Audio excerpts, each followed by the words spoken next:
Fairways and greens. The golf industry not only survived the pandemic, but it actually thrived in it. One of the few sports where social distancing existed before the start of COVID, only courses in states with the strictest lockdown procedures suffered. I'm Jacob Benson, and this is golf, the sport that beat COVID. COVID hurt a lot of sports. It completely destroyed over 90 sports programs from 26 different colleges and universities.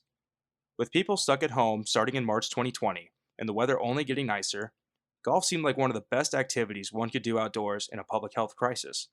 Sure, it was difficult for a lot of courses to let players golf all 18 holes due to the pandemic, but that did not stop golf from becoming a new passion for thousands of Americans throughout 2020. Today, we will hear from Corey Kruger, a PGA professional at the Estancia Club in Arizona, about how the business side of golf was booming from the pandemic. Jessica Haraden, student athlete of the UNL women's golf team, goes through how playing women's golf for a school was in the pandemic. Finally, Dr. Dann Husmann, director of the PGA Management major at UNL, joins to discuss the interest in golf from students going down the PGA road at the University of Nebraska-Lincoln. To go further into detail about how the business side of golf only went upwards, Corey Kruger, PGA professional at the Estancia Club, has more to say. All right, I am now welcoming on a PGA professional at the Estancia Club in Arizona and former UNL student, Corey Kruger. Corey, how are you today? I'm doing well, man. Life is good. How are things with you? They're very well right now. I am super happy I was able to get you on here today. So, first of all, how's the adjustment been from Nebraska to Arizona ever since you accepted this position?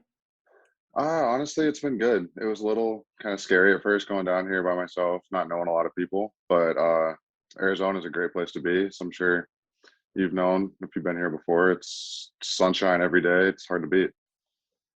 You are officially a man of the desert, and I love to hear that. So real quick, so as a PGA professional and a former UNL student in the PGA Management major, so golf is one of the only sports to basically survive COVID. There was never any shutdown of golf. There was never a delay of really much other than more the professional stuff. But leisurely wise, everybody's been able to play, and a lot of courses were able to stay open throughout the last year.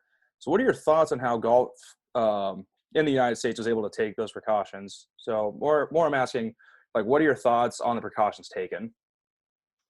Yeah, the precautions, I'd say golf didn't just survive. Golf kind of boomed during the pandemic. Rounds skyrocketed because nobody else had anything to do. And for safety precautions, it varied by state. Each state had their own sets of guidelines that were very different. Over the summer when the pandemic was in its middle or going on, I was in Chicago, and there I know the restrictions were a lot tighter than, say, they were in Nebraska. We went for a while, we could have no more than two people playing in a group at a time. You couldn't touch flag sticks, couldn't touch ball washers. And this is Wanted in to Illinois? maintain social distance. This is in Illinois, yep. Okay. And you wanted to maintain social distancing as much as possible. And it was really just like everything with it being unknown. There were a lot of safety precautions, but with golf being an outdoor sport, it was something that was able to still continue and go on with even through the middle of the pandemic. For sure. And kind of going based off those state precautions. So I know Arizona was kind of lax a little bit on the COVID lockdowns compared to a lot of the other states, especially in the West Coast. So what exactly are the precautions on your course at the Estancia Club? Right now, we don't really have any. Members are required to wear masks inside the clubhouse. Staff is supposed to wear a mask inside the clubhouse. But outside of that, everything is full go, full foursomes. Caddies are going with groups. They're pulling flag sticks. Ball washers are up. Everything's pretty much back to normal down here. Yeah, and that's awesome to hear because, golf is definitely one of those older sports that a lot of people are starting to kind of come back to, because I've actually been playing myself ever since, COVID hit, because, there's just really nothing else to do. So real quick, what is your mindset going forward about golf? Like, do you think do you think anything's going to happen as far as precautions in the future? Like, in case we have another lockdown, will golf be ready for it? Oh, yeah, absolutely. So one of the things that we did at first here is we had these plastic dividers that went down. We had them installed on all of our carts, and they basically separated the two riders from each other. And we still have those on all of our carts. So if something were to happen, we could start employing those again. And honestly, after going through it, everyone got so used to the way things were with the restrictions that it would be a pain, but I think that we could get back and implement them again if need be. Okay, awesome. And then, sorry, last question. So, were any of the hiring process, because you just got your position at the end of last semester, so Yep. was the hiring process any more difficult than it would be pre-pandemic? Uh, all the interviews and stuff were virtual, which some of which had to do with me being in Nebraska and the course being down here, but also some of it just to maintain safety. So Zoom interviews as opposed to in-person interviews. You don't get to see the property as much. And then other things is we just hired more staff because so many more people are playing golf. We had to hire more staff in order to accommodate the needs of that. That's actually incredible. To explain how golf differed in lockdown procedures between states and what playing golf for the university during COVID was like, Jessica Haraden has more. All right, I'm now welcoming on Jessica Haraden, who is a member of the women's golf team here at UNL. Jessica, how are you today? Good, thank you. How are you doing? Very good. Actually, so I was doing some research before this, and I just needed to know.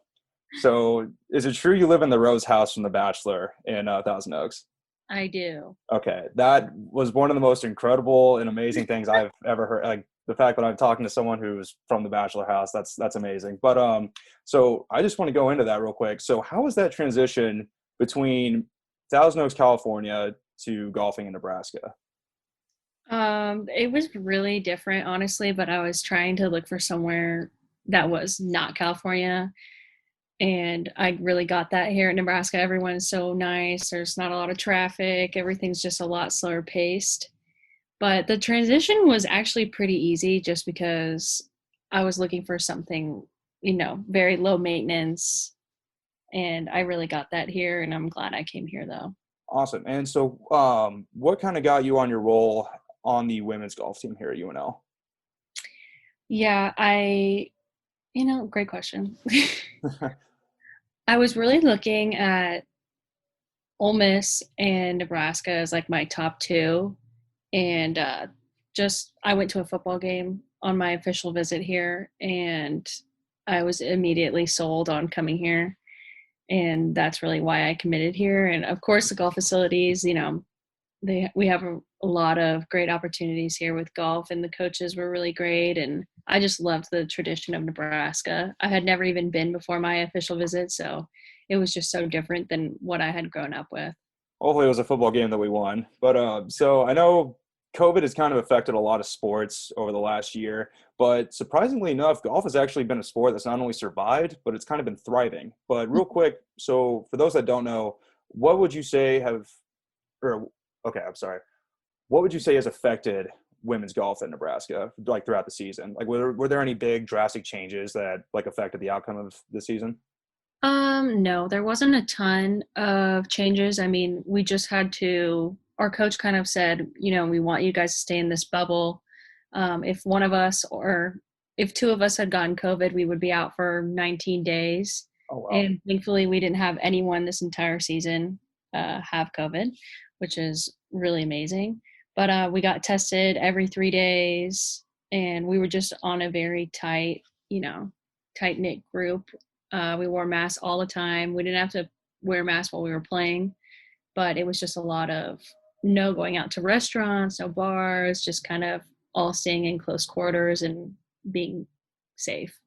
Okay. And then so I know Nebraska has been one of those states that's like not as strict about like COVID precautions. Right. So kind of comparing this to Southern California. So have you been able to golf back home? Yeah, I went back in January. Would you be able to kind of describe the differences between like the like course procedures for COVID protocols back home and can kind of compare them to here? Yeah, back home in California, even on the range, you're supposed to be wearing a mask. A lot of heavier regulations there. They took all the pins out. You couldn't go on the putting greens. They didn't want anyone like that being that close to each other. And here it's just a lot more relaxed. I mean, there's a lot less people and cases here. But yeah, I mean, we can take the pins out here. We can go on the putting greens.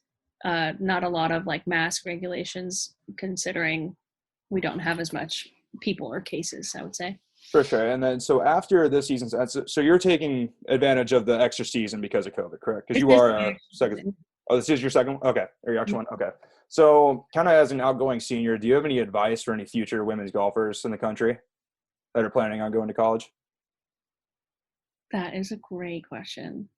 My advice would be to really look into the facilities that you're getting into and the coaches, and really talking to the girls on the team on what every day is like, what practice is like. Is it the same thing every day, or are you like mixing it up?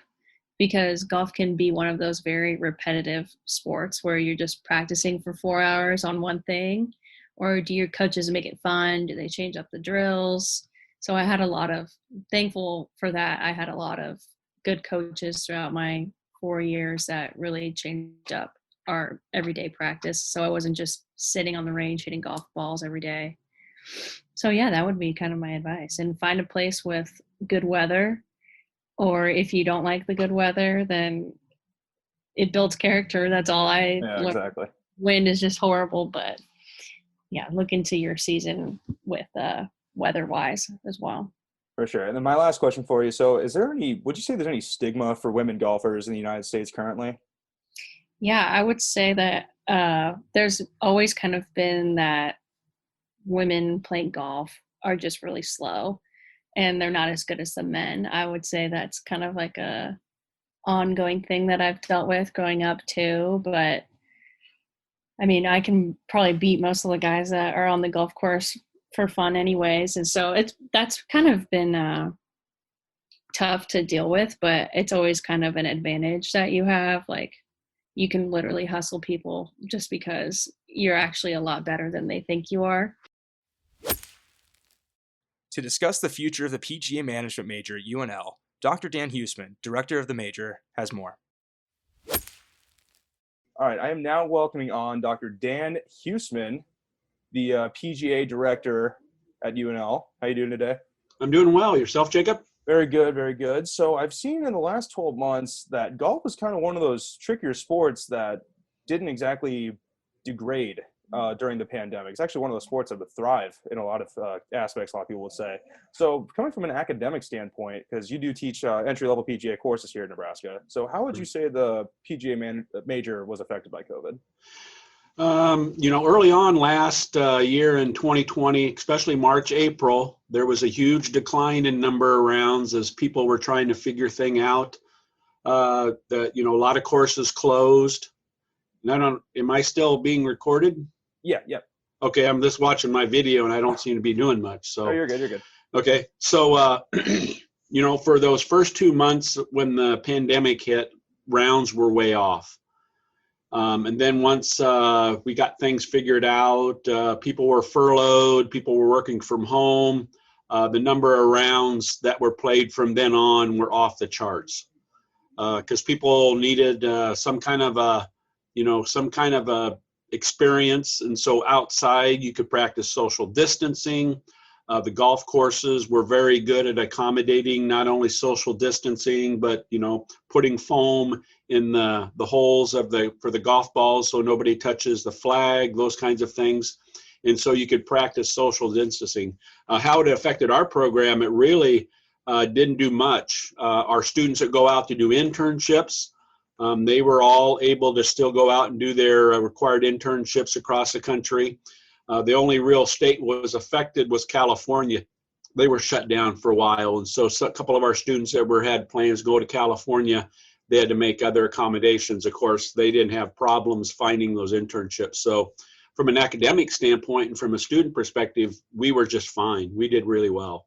Okay, awesome. I'm really glad to hear that. So kind of going off those restrictions you were telling me for the courses, so and a lot of those have opened up now, so a lot of people have taken the foam out. So what's your opinion? Do you think the golf courses are right in by kind of lowering restrictions? Since I would definitely say it's one of the most sports where social distancing is already kind of practiced. Yep. Yeah. So a lot of the practices we do out there are already in place and, kind of accommodate, what's happening with the pandemic.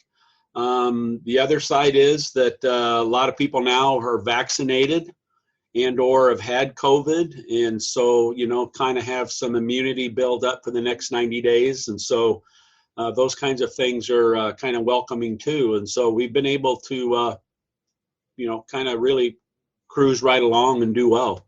Okay. And I mentioned earlier how kind of courses seem to, or the golf industry almost seem to be thriving. So would you have any opinions as to why that could be happening? Well, when you had a lot of people furloughed, a lot of people working from home, again, whether you're a morning person or an evening person, me, myself, I'm a morning person.